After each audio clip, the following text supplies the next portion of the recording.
Fala aí, moçada, vamos continuar aqui o nosso papo sobre o processo de independência? Seguinte, no vídeo anterior nós falamos sobre as revoltas do início, as primeiras revoltas nativistas, que digamos que é o germe para se pensar numa rebelião da colônia em relação à metrópole.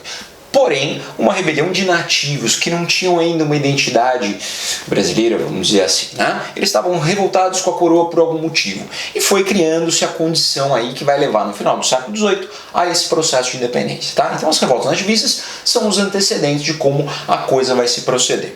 Pois bem, falamos na aula anterior, no vídeo anterior, né, sobre a aclamação de Amador Bueno, falamos um pouquinho sobre Beckman, a revolta de Beckman, e sobre os Emboabas, né, a Guerra dos Emboabas. Agora a gente retoma falando aqui de Pernambuco, pessoal.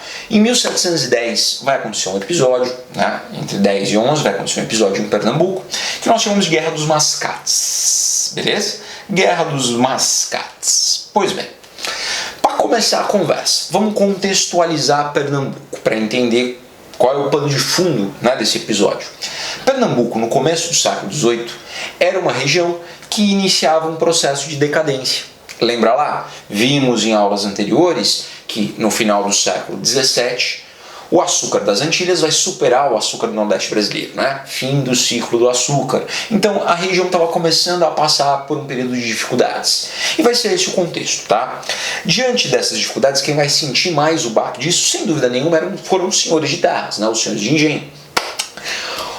A região, né, de Pernambuco era a região mais rica da colônia até o século XVII, a região mais importante economicamente, né, até o momento em que o ouro vai começar a se tornar, né, a atividade econômica mais importante, e aí Minas Gerais vai ganhar essa importância. No entanto, pessoal, com a decadência do açúcar, esses senhores de terras vão sentir o baque fortemente, mas os comerciantes vão sentir menos, tá? Eles vão sentir, obviamente, mas vão acabar sentindo menos.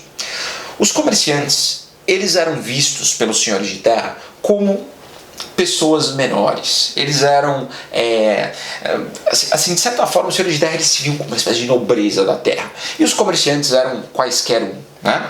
Eles eram chamados, por exemplo, pejorativamente de pés de terra, pés de barro, né? Porque eles andavam para vender as mercadorias. Eles eram chamados de maneira pejorativa de mascates. Comerciante, pessoal, é mascate. Tudo bem? E era uma forma meio pejorativa de falar, né, desses comerciantes. No entanto, olha o que vai acontecer.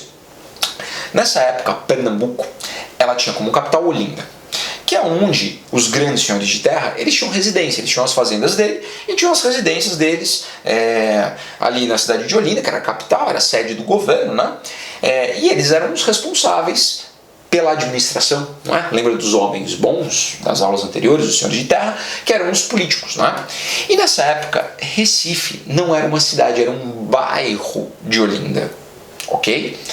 Era a região portuária, era onde era o porto de entrada e saída de Pernambuco, o principal porto, e era onde vivia a maior parte dos comerciantes. Então, em Olinda viviam os senhores de terras, boa parte, né? Os grandes senhores de terras, e Recife viviam ali os comerciantes. Pois bem, com a situação econômica difícil que Pernambuco começou a passar, os senhores de terra vão sentir mais esse baque e vão começar a recorrer de maneira meio vexatória, de maneira meio envergonhada, vão começar a recorrer aos comerciantes para fazer empréstimos. Vão começar a fazer empréstimos ali com os comerciantes, né? E a gente vai ver que no decorrer ali do início do século XVIII, vários desses senhores de terras vão fazer empréstimos e não vão conseguir pagar. E os comerciantes vão cobrar, falou, tem que pagar aí. E eles vão protestar essas dívidas, né? Vários comerciantes iam até, né, a Câmara Municipal de Olinda para reclamar na justiça, o cara me deve ali, o senhor de terra, o senhor de engenho me deve, tem que pagar. E pessoal, sempre que isso acontecia, a Câmara Municipal dava ganho de causa para os senhores de terras. Afinal, quem comandavam as câmaras municipais? Os homens bons, lembra das aulas anteriores? Então, os senhores de terra pegavam o dinheiro, ficavam devendo, não pagavam e a justiça dava ganho de causa para os senhores de terras. Até uma hora que os comerciantes de Recife se encheram. Chega! 1710, eles declaram a separação do bairro de Recife e conclamam ali a autonomia municipal. Agora não queremos mais obedecer à Câmara Municipal de Olinda porque não representa os nossos interesses. Olinda, obviamente, não aceitou, porque Recife era a região portuária, região economicamente importante, né? Olinda e Recife vão entrar em guerra. Comerciantes de Recife, senhores de terra de Olinda, vão entrar em conflito, vão entrar em guerra. Esse episódio ficou conhecido como Guerra dos Mascates. No final das contas, Portugal, pessoal, vai apoiar a demanda dos comerciantes de Recife e vai reconhecer, em 1711, a independência do município de Recife. Tudo bem? Pessoal, dentro do contexto, o comércio, existiam muitos portugueses envolvidos no comércio no Nordeste, então o comércio era uma coisa interessante para Portugal. Portugal queria se manter ali em paz com os comerciantes, por isso ela vai reconhecer Recife como município à parte, tudo bem? Então, voltamos ao conceito original das revoltas nativistas. Os nativos, no caso aqui os senhores de terras, eles estão descontentes com alguma coisa, estão incomodados, hashtag chateados, né? Com a metrópole, que não faz aqui as vontades deles. E a metrópole vai lá e cabumba, né? Decepciona os colonos, os nativos, né? No caso aqui especificamente, os senhores de terra que eram considerados a elite da colônia, etc. e tal. Tudo bem? Então esse é um episódio que ajuda a criar esse germe do descontentamento, tá? Pois bem, pessoal, agora a gente vai falar do último episódio que a gente considera aí uma revolta nativista, que é o episódio que aconteceu lá em Minas Gerais, em Vila Rica. Tudo bem? Lá na cidade de Vila Rica vai acontecer um episódio em 1720. A gente considera que é o último aí das revoltas nativistas. Bom, em 1715, um pouco antes, pessoal, Portugal, muito feliz com o ouro das minas, Portugal vai falar: precisamos tirar mais dinheiro da região, precisamos arrecadar mais impostos. Então Portugal, em 1715, vai criar as casas de fundição. Beleza? Criou o sistema de casas de fundição, que a gente já falou em aulas anteriores, em que os colonos não podiam mais circular com ouro em pó, eles tinham que levar esse ouro até uma casa de fundição, onde era retirado o imposto, o quinto, o ouro era fundido, casa de fundição, o ouro era fundido, e faziam uma barrinha e entregavam para esse colono. Pessoal, os colonos ficaram bem insatisfeitos com isso, né? Porque a maior parte do comércio era feito com ouro em pó e ia ficar proibido o ouro em pó, isso ia atrapalhar pra caramba a vida desses colonos. Nos anos seguintes, 1715 1716, as casas de fundição elas foram criadas por decreto, mas elas não foram implementadas, tudo bem? Criou a lei, mas falou, em breve a gente vai implementar isso daí. Os colonos, ficaram a porra, mas os caras vão fazer isso com nós. E em 1716, 1717, 1718, Portugal começou a criar monopólio sobre o comércio na região das minas. Só algumas empresas portuguesas podiam vender determinados produtos, isso encarecia, aumentava o preço de várias mercadorias que vinham de Portugal. Os colonos vão ficando mais putos e mais putos, pessoal. Até que em 1720 Portugal falou, bom, vamos implementar logo essa casa de fundição que foi criada no papel, mas ainda não está funcionando. Pegaram um nobre importante, sabiam que os colonos iam ficar incomodados, né, quando criassem de fato a casa de fundição, chamaram lá um nobre importante, um conde de Assumar, que foi enviado para a região para criar a casa de fundição. Quando o conde de Assumar chegou lá, ele foi recebido por um grupo de colonos liderados por Felipe dos Santos. Pessoal, Felipe dos Santos era um dos mineradores mais ricos da região, tá? Ele liderou essa comitiva, né, esse grupo, e falou, quero falar com o homem aí, quero falar com o conde de Assumar. E o conde de Assumar recebeu ele e ouviu as reclamações, falou, tá, vocês não querem ouro em pó? Não, tudo bem. Vocês não querem aí, né, monopólio? Não, beleza, a gente vai dar um jeito, vamos conversando, a gente resolve. A multidão se dispersou, Felipe dos Santos foi embora, a galera foi embora. Na sequência, o conde de Assumar juntou as tropas das cidadezinhas ali, né?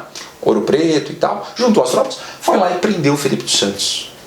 Pessoal, condenou Felipe dos Santos à morte por traição à coroa, a morte exemplar, para dar o exemplo, né? Ele foi arrastado por cavalos pelas ruas ali de Vila Rica, né? Foi extremamente violento o final dessa história, tá, pessoal? Tanto que em alguns lugares você encontra com o nome de Revolta de Felipe dos Santos. Não é muito adequado, porque foi uma revolta dos colonos, né, de Vila Rica, das pessoas que viveram. O Felipe dos Santos foi o líder, né? Então, na minha modesta opinião, Revolta de Vila Rica é mais adequado. Mas você vai encontrar com esse nome Revolta de Felipe dos Santos, tudo bem? Beleza? Então terminou assim de maneira violenta. Ou seja, pessoal, vamos fazer agora um balanço. As revoltas nativistas, elas se caracterizam por uma série de revoltas de colonos portugueses, nativos no Brasil, que se entendiam portugueses, que não estavam contentes com coisas que Portugal estava fazendo, com atitudes que Portugal estava tomando. E isso, como eu disse para vocês, foi o germe para começar a construir um incômodo, um sentimento de porra, mano, eu não me sinto português, eu não sou tratado como português. Você tá entendendo a ideia? Ó, século XVIII, pessoal, beleza? Revolta Filipe dos Santos é a última, né, que a gente considera aí, né, revolta nativista. Aí no século XVIII a gente vai ver que com o ouro mudou tudo, né, a dinâmica econômica do país, pessoas circulando, riquezas, comércio, ouro em abundância. E diante disso a gente trabalhou aqui que Portugal vai tornar mais rígido o pacto colonial, né? Vai tornar mais duro esse pacto colonial. Qual a consequência disso? A gente vai ver que os colonos vão ter que pagar mais impostos, os colonos eles vão ser obrigados a comprar de companhias de comércio. Lembra do Pombal? Pessoal, o Pombal ele é uma boa referência para nós. Pombal, ele foi o cara, né, que foi o responsável, encabeçou esse fechamento do pacto. Então lá na metade do século XVIII, os colonos eles estão cada vez mais sendo fechados, sendo taxados, sendo presos, sendo reprimidos, cada vez mais e mais. O que vai acontecer, pessoal? Não vai demorar muito para que alguns colonos falassem, porra, mano, eu não me sinto português, porque eu não sou tratado como um português. E a gente vai começar a ver a gênese, o surgimento de uma ideia de brasileiro. Aqui, ó, um brasileiro que não é o brasileiro, não é ainda, né, pessoal? A camisa verde e amarelo, pra frente Brasil, salve a seleção. É uma ideia de que eu não sou português porque eu não sou tratado como um português. Apesar de eu ser um português. Então, se eu não sou português, eu sou o quê? Então, essa ideia de brasileiro que começa a surgir no final do século XVIII está associado ao não português. Então, como a gente poderia definir essa ideia, né? Essa primeira ideia de brasileiro? Não sou português. Eu sou o quê, então? Eu sou brasileiro. Ainda não existe uma identificação, né, com simbologias da terra, né, da nação. Esses conceitos ainda não existem. Mas a gente já começa a trabalhar com a gênese da ideia do brasileiro, que é o não português. E é a partir daí que a gente pode começar a pensar em independência. Porque não dá para ter independência do Brasil sem brasileiro. A ideia é que só é possível se pensar em independência do Brasil a partir do momento em que esse colono se sente parte do Brasil, ele se sente alguma coisa que não é português, né? Então, justamente no final do século XVIII, a gente vai ver começar a aparecer essa ideia. Justamente no momento em que o mundo passava por transformações importantes nas ideias, na forma de encarar a sociedade, a economia, né? Então vai calhar que justamente nesse momento, né, que conjuga-se o pacto colonial mais duro, a ideia do colono criando uma identidade brasileira, vai aparecer um conjunto de ideias na Europa que vai começar a influenciar ainda mais o conceito de independência. No próximo vídeo a gente vai falar um pouquinho dessas ideias que vai acabar influenciando esses colonos aqui no Brasil. Beleza? Então ficamos por aqui e em breve seguimos aí no próximo vídeo.